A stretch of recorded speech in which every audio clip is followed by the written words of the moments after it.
तुम्ही स्वीट्स तर खूप ट्राय केले असतील ना, पण कधी हे स्वीट ट्राय केलं आहे का? चला तर मग आज मी तुम्हाला बनवून दाखवते शाही मावा ब्रेड रोल.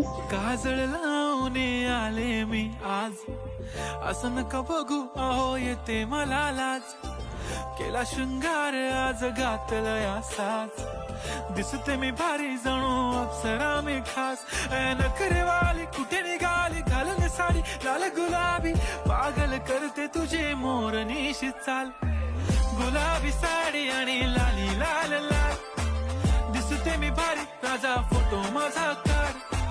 गुलाबी साडी आणि लाली लाल लाल, दिसते मी भारी राजा फोटो माझा.